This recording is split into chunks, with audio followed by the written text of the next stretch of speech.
Përshëndetje.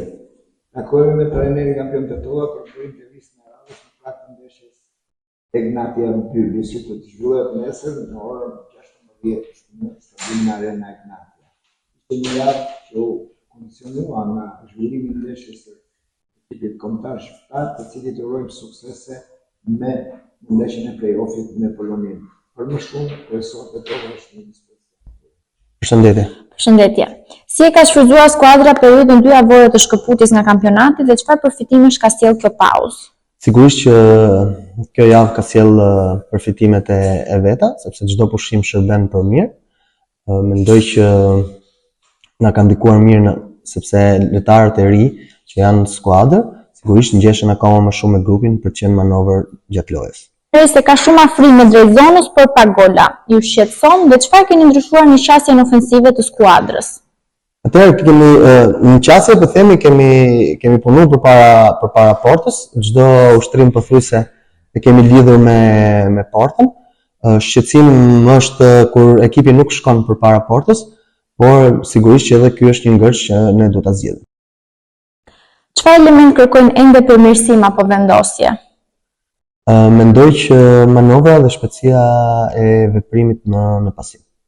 A mendoni se afrimet e reja kanë ende nevojë për kohë për të përshtatur plotësisht me ritmin dhe filozofinë tuaj?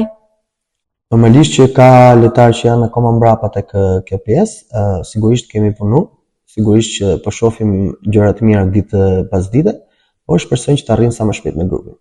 A është gjendja fizike e ekipit në parametrat e duhur për të përballuar sfidat e ngjeshura të radhës? Sigurisht që po, sepse ne kemi një grupim lojtarësh që mund ta përballojnë shumë mirë, po themi edhe rotacionin gjatë këtyre ndeshjeve të ngjeshura. Pas kësaj sfide nisin javë të ngjeshura me shumë ndeshje. Si është planifikuar menaxhimi i ngarkesave dhe rotacioni? Siç po shikoni, unë po bëj rotacion çdo ndeshje, sepse në janar, siç e dim, normalisht që ndeshjet ngjeshen akoma më shumë dhe mendoj që të jemi gati për këtë. A ekziston ndonjë presion i veçantë për këtë ndeshje apo skuadra është e fokusuar vetëm tek objektivat sportive? Jo, s'besoj që të ketë presion, sigurisht pjesa është tek, po themi, fokusi është tek Egnatia, tek loja jonë. Mendoj që ne duhet kryejmë detyrat dhe shkojmë drejt portës kundërshtarit me ide.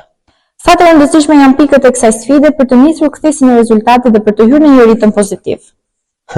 Atëherë ne vim mas 9 rezultateve pozitive dhe 1 negativ, normalisht që jemi në një rrugë të mirë, por sigurisht që objektivi i vetëm janë 3 pikët. Faleminderit dhe suksese. Faleminderit dhe juve. Faleminderit.